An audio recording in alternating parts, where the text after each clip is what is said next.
Hi everybody and welcome back to Lost Genre Reddit Stories. Quick info before we begin. In this story there is mention of spousal and parental abuse, so if those are topics that make you uncomfortable, you might want to skip this story. Now let's get started.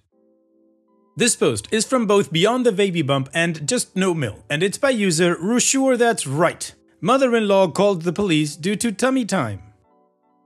I really can't believe it, but my mother-in-law claims my partner and me, mid-30s, are abusing our baby, 6 months old, since he complains while on his tummy. Our doctor said he needs more tummy time for his flat spot, to strengthen his muscles as well as to help him roll over. He doesn't like tummy time, but it's not like he even gets to the point of crying, he just makes uncomfortable noises. We tried explaining this to mother-in-law, but she keeps claiming we are forcing the baby and abusing him. Mother-in-law has been living with us the last few months and things have gone great until this happened.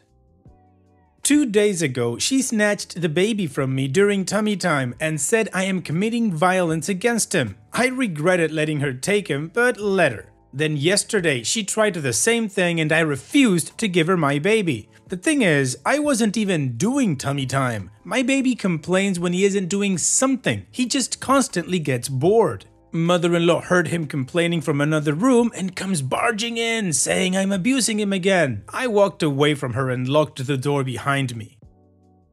She pounded on the door saying she will call the cops, and she did. I called my partner who left work immediately and drove home. 2 policemen talked to her and then to us. I invited them in and said they could walk around. They looked around and saw an immaculate clean place and a very happy baby.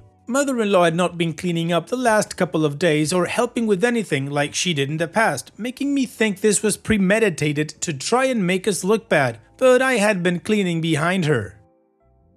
Mother-in-law tried telling the cops that we were dirty because the dirty bottles and nutsucker were in the same place, that we pet the dog and then hold the baby, and that we do tummy time where the cat lays on the couch. When she told them that tummy time hurts the baby, they just said, I'm not a professional doctor. The police couldn't contain their laughter, saying it sounds like mother-in-law thinks she is the resident expert and that they run into mothers who disagree with parenting styles a lot. I unfortunately couldn't laugh along because I was in tears explaining the situation, but it was obvious the police were on our side.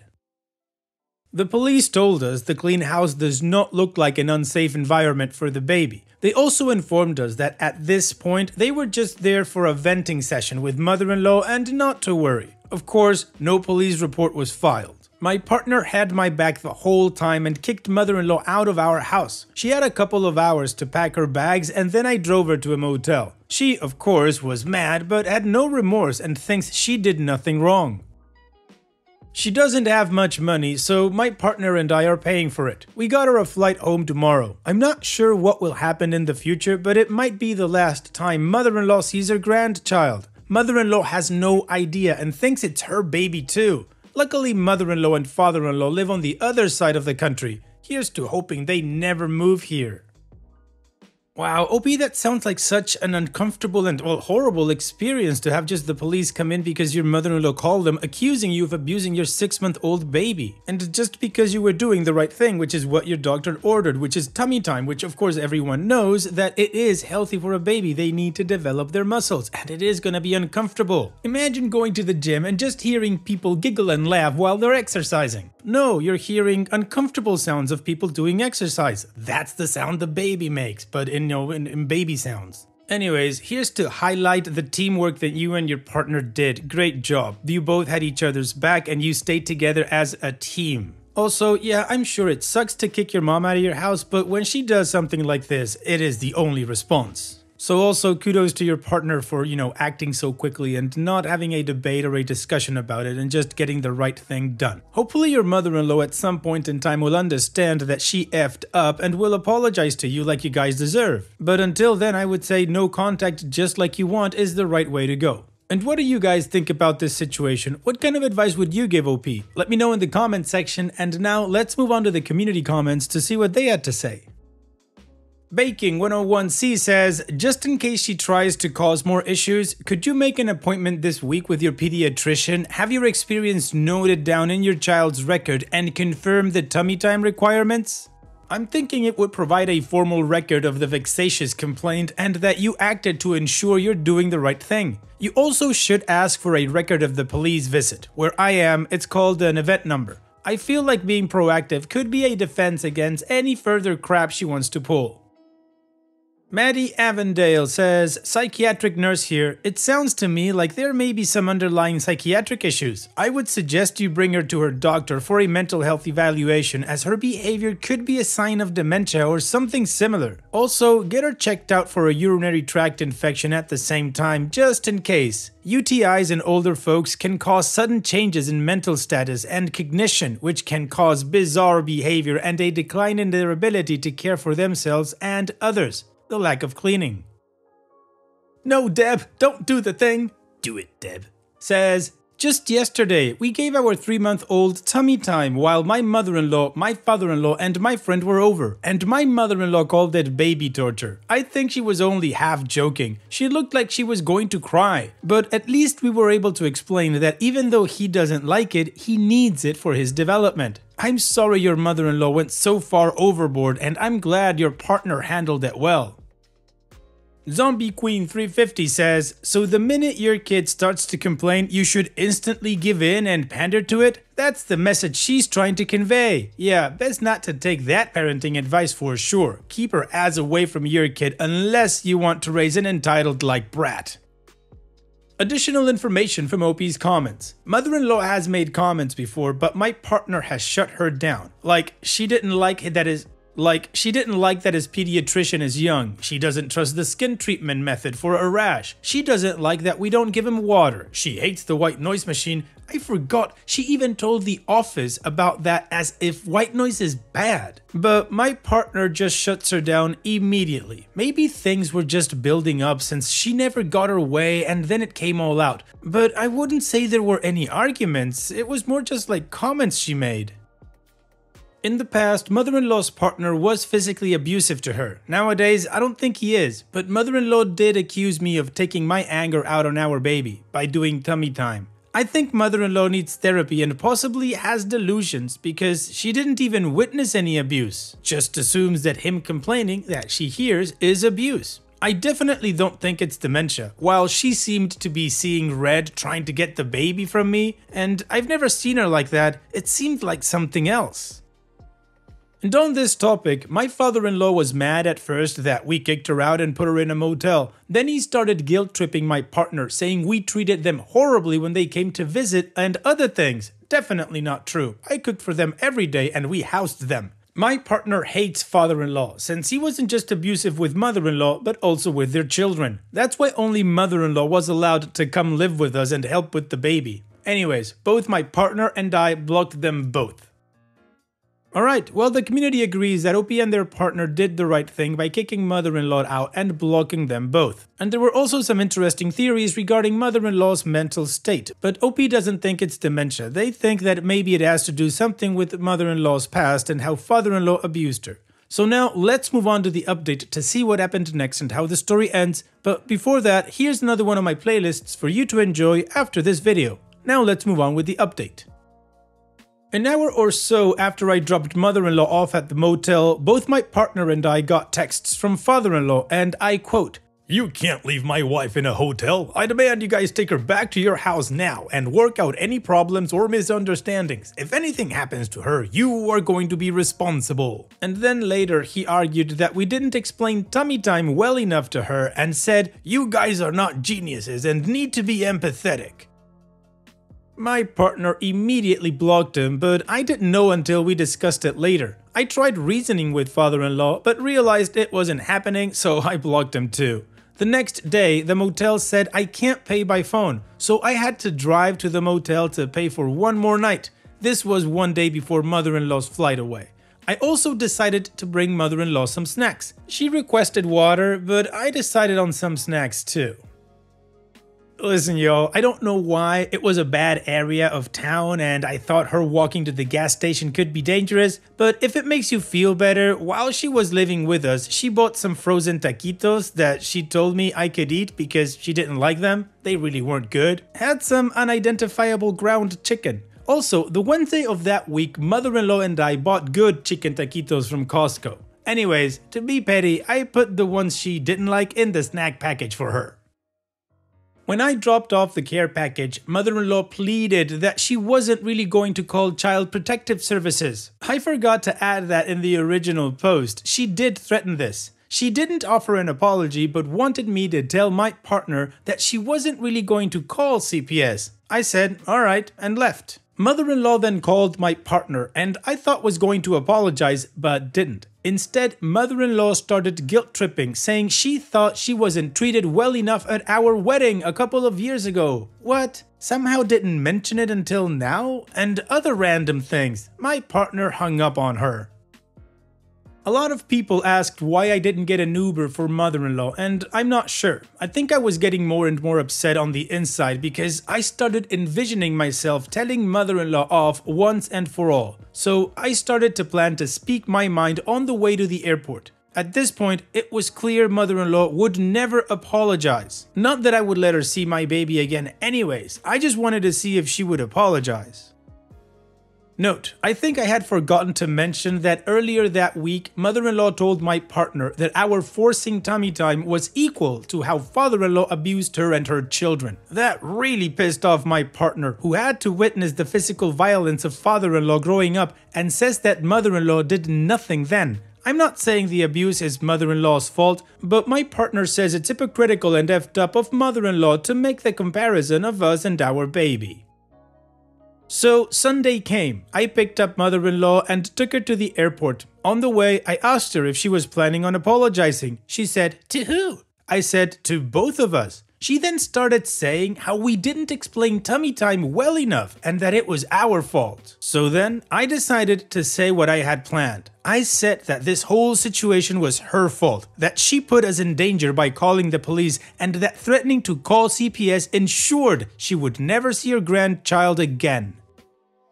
I told her she is not welcome in our house in the future, and if I see her again anywhere near our house, then I would call the police for trespassing. I also told her she was a bad person, which I kinda regret. Mother-in-law had tears in her eyes. I was shaking and hastily dropped her bags off for her. As I started driving away, I heard a tap on the glass. I nearly drove away with one of her bags in the back seat, laughing out loud face. So as she picked up her last bag, I called out again that she would never see her grandchild again and drove away angrily. So she is presumably back with father-in-law on the other side of the country.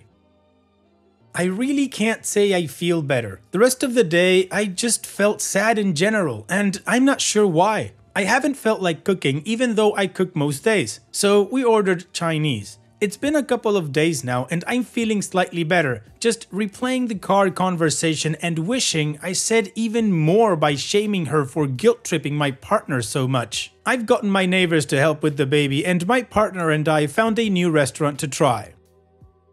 Anyways, I did speak with my partner and we agreed both mother-in-law and father-in-law are blocked. So they are both officially blocked, on Facebook too, which is the only social media they use. We haven't heard from them, but it has been only a couple of days. They probably think we are overcorrecting and that we will come around, but I don't think we will. My partner's brother is getting married in September, so we might have to see mother-in-law and father-in-law there.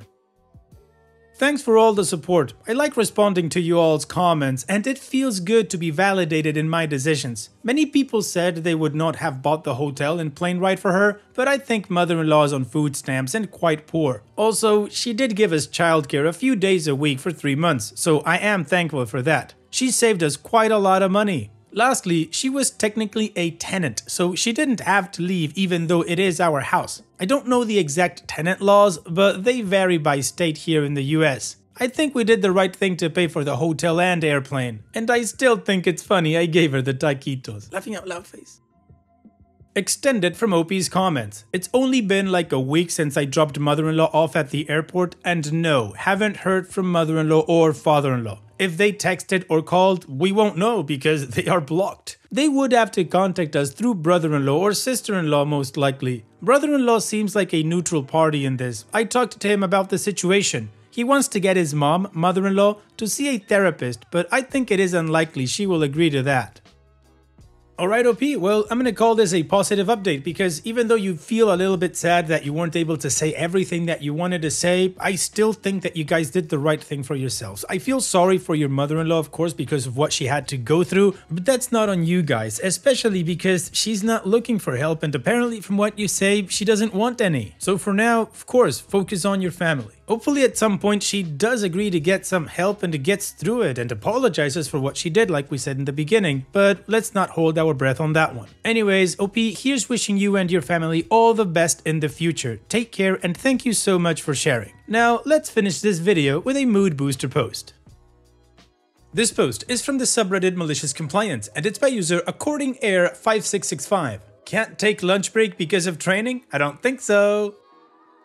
In my mid-20s, I worked for a multinational accounting firm. I, female, have always had a really firm policy for standing up when something doesn't sound right, irrelevant of whether it puts me in an awkward position. This story is how I maliciously complied and in turn made my director learn a lesson I hope she won't forget. We'll call her Karen, not a real name.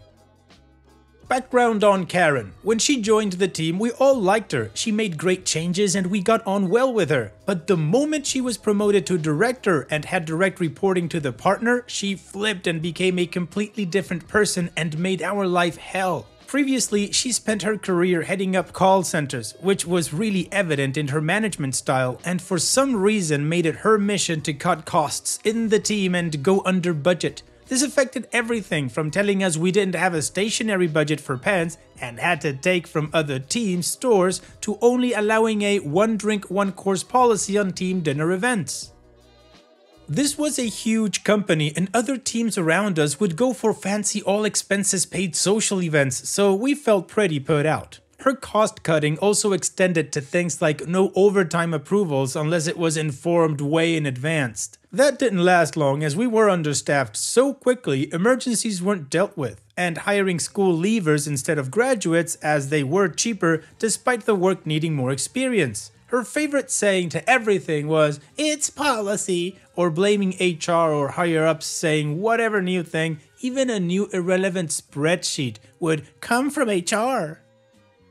Honestly, the amount of time HR spent on our little team in a company with 20,000 plus UK employees was astounding. Then came the day she booked an all-day training session from some external company to show us how to use a new system. She went on about it for weeks, was super excited that she had brought in this new system. The training was intense, so freaking technical, mind-numbing, and most of all, expensive. So what would normally be covered over a few days was crammed into one full day. They were paid hourly. Shock.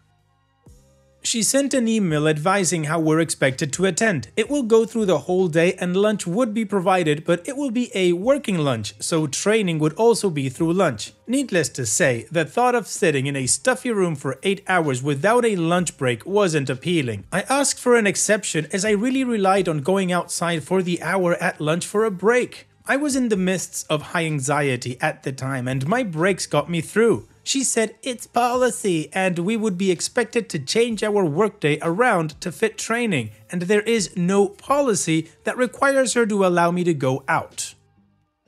If I had an issue, I should check the HR manual. I think until now this statement usually worked for her as no one really ever checked. I went one better. I went to HR, cue malicious compliance. Using the effective wording of, "for my mental health and well-being," HR replied and of course disagreed as UK law mandates training as work and an 8-hour day requires at least 1 hour break, which I am allowed to choose what I do with. They CC'd Karen. Karen backed down but verbally told me it was an exception for me and not to share with the rest of the team. Of course, I didn't comply. She was breaking the law, so I showed the email chain to everyone as they were complaining about the same thing. So me and the rest of the team came up with a little plan. Big smiley face. Sandwiches were delivered, budget sandwiches of course, from the supermarket down the road. Instead of our slightly more expensive internal catering team who caters to this exact type of thing for our 10-floor building. I stood up and announced I was going on lunch and would be back in an hour. Cue the rest of the team, all 12, to stand up after me. Karen goes, "Where are you all going?" To which someone replied, "I understand that HR said we were allowed to leave the room for the hour for lunch." The look on her face, she knew she was stuck. She couldn't say anything. We left her alone with the two trainers who seemed to guess something was up. I've never felt more satisfied in my life. We all had a good laugh about it outside. I think I even did a happy dance. She also knew she couldn't complain to me about it, as that would highlight her breaking the rules. I felt like I was walking on air all day. After this, there was much less blaming of HR, and generally, she was a little skittish around me because she knew I didn't take her crap and would call her out. A second training session had to be booked since the training would never have worked in one day. There were lots of moan and groans about how expensive the extra training session costs, of course. I left a couple of months afterwards, and so did the rest of my team, replaced by school leavers, of course. But I'm glad I complied. Smiley face. I believe Karen still works there for a much smaller team. Well, Peep, you called her bluff and paid out. Good for you. Sucks for Karen, though. Thanks for sharing, OP. And that's it for today's video. Thank you so much for taking the time to watch it. Now, if you've gotten to this point in the video, I assume that you like these stories that I'm reading out, so here are a couple more that you might enjoy. And if you don't have any time to watch another story right now, save it for later, and also, don't forget to hit that subscribe button.